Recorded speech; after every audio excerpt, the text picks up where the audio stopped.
नमस्कार, मैं कशिश और स्वागत है आपका नेक्स्ट 9 न्यूज़ में। महाराष्ट्र में जगह जगह सिर्फ और सिर्फ बवाल देखने को मिल रहे हैं। जी हाँ, बताते चले आपको कि संजय राउत ही सबसे बड़ी वजह बताए जाते हैं। लगातार जब से महाराष्ट्र में ये विवाद शुरू हुआ है तो लगातार यहाँ पर संजय राउत के एक के बाद एक बड़े बयान सामने आ रहे हैं, जिसकी वजह से कहीं ना कहीं यही कहा जा रहा है कि भड़काऊ बयान देने की वजह से अब वहाँ पर लोग काफ़ी ज़्यादा परेशान हो गए हैं। महाराष्ट्र की जो सियासत है वो अब और भी ज़्यादा गर्माती नज़र आ रही है। अब इन तस्वीरों में भी आप देख सकते हैं कि जहाँ पर अलग अलग चेहरों पर कालिक पोती गई है। पहले एकनाथ शिंदे और अब तो तस्वीरें कुछ ऐसी भी सामने आई हैं कि एकनाथ शिंदे की तस्वीरों पर, उनके पोस्टर्स पर जूते चप्पल तक मारे जा रहे हैं। पहले कालिक पोछी गई थी। यहाँ पर कहीं ना कहीं ये कहा जा रहा है कि संजय राउत की वजह से, उनके भड़काऊ बयानों की वजह से लोग और भी ज़्यादा भड़कते हुए नज़र आ रहे हैं, जिसकी वजह से अब उद्धव ठाकरे के लिए सिर्फ और सिर्फ खतरा पैदा होता जा रहा है। महाराष्ट्र में दंगे हो रहे हैं, लेकिन यहाँ पर कोई भी रोकने वाला नहीं है, क्योंकि अब शिवसेना की तरफ से जिस तरीके से बैक टू बैक बयान सामने आ रहे हैं तो ये काफ़ी कुछ कहता नज़र आ रहा है। बताते चले कि संजय राउत हो या बाला, यहाँ पर उद्धव ठाकरे, उन्होंने साफ तौर पे कहा कि बाला साहब ठाकरे जी का नाम इस्तेमाल नहीं किया जाएगा। आपको जैसे राजनीति करनी है आप करिए, इस तरीके की बात कही जा रही है। लेकिन अब संजय राउत का ये बयान आना है कि किसी को नहीं छोड़ेंगे, तो ये सारी चीज़ें कहीं ना कहीं भड़काती हुई नज़र आ रही है, जिसकी वजह से अब सिर्फ और सिर्फ महाराष्ट्र में हर जगह गली चौबारे में दंगे साफ तौर पे नज़र आ रहे हैं। यहाँ पर महिलाएं हो, पुरुष हो, कोई भी हो, वो सिर्फ और सिर्फ यहाँ पर चीखते चिल्लाते और अपना आक्रोश दिखाते हुए नज़र आ रहे हैं। लेकिन अब आपकी क्या राय है कि महाराष्ट्र के आखिरकार ये बढ़ते आक्रोश को और साथ ही साथ यहाँ पर ये भी कहा जा रहा है बागी विधायकों की तरफ से कि वो यहाँ पर शिवसेना के साथ है, वो अगेंस्ट में नहीं है, लेकिन उसके बावजूद भी यहाँ एकनाथ शिंदे के पोस्टर और तस्वीरों के साथ कितना कुछ गलत किया जा रहा है ये साफ तौर पर तस्वीरों में देखा जा सकता है। लेकिन काले पोतना, उसके बाद जूते चप्पल उस पर मारना और ये कहना है कि हम ही सच्चे शिव सैनिक हैं, ये पूरी तरीके से गलत साबित होता जा रहा है। और लोगों का ये भी कहना है कि संजय राउत लगातार बयानबाजी करते आ रहे हैं, जिसकी वजह से कहीं ना कहीं अब लोगों का जो आक्रोश है वो एकनाथ शिंदे और उनके बाकी विधायकों पे लगातार फूटता हुआ नजर आ रहा है। अब आपकी क्या राय है कमेंट सेक्शन में ज़रूर बताएं और बाकी खबरों के लिए देखते रहिए नेक्स्ट 9 न्यूज़।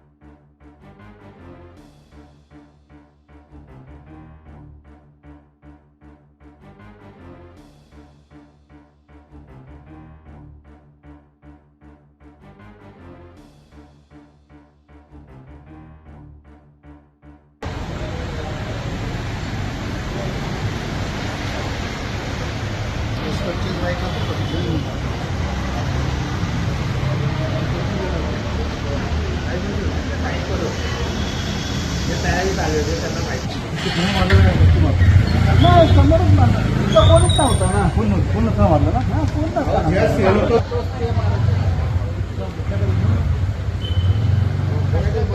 आम्ही काय तेवढं आम्ही सगळे होतो ना सगळे लक्षात नाही आलं.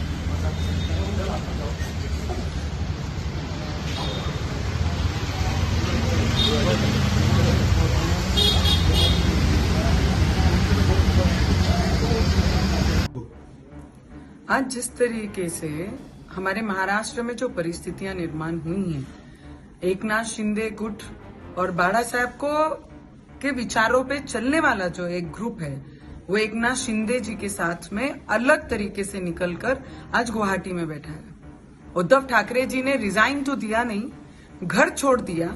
घर छोड़ने के बाद गवर्नमेंट के लिए, सरकार के लिए इतने ज्यादा अग्रेसिव पने से बाहर अपने रिप्रेजेंट करने वाले जो राज्यसभा मेंबर है संजय राउत जी को इस तरीके से बयान देने लगाते हैं कि सिक्योरिटी पूरे एमएलएस की निकाल लेते हैं जो इनके ग्रुप को छोड़कर ओरिजिनल शिवसेना निर्माण करने के लिए बाहर गए हैं। तो उनको ये कहते हैं कि तुम्हारी सिक्योरिटी तो तुम्हें मिलती है, पर तुम्हारे परिवारों को सिक्योर करने वाला कौन आएगा? सीधे खुलेआम प्रेस के सामने वो सभी विधायकों के परिवार को खुलेआम धमकी दे रहे हैं कि आप बच जाओगे, पर आपके परिवार को कौन महाराष्ट्र में बचाएगा?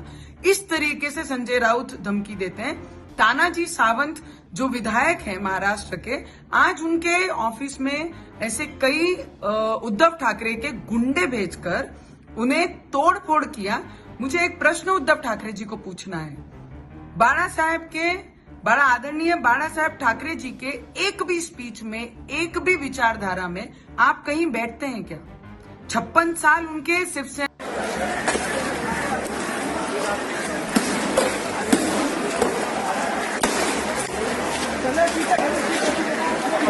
गणपतीचा फोटो पकडून आणून द्या. गणपतीचा फोटो आणून द्या. अरे तू शिरा घ्या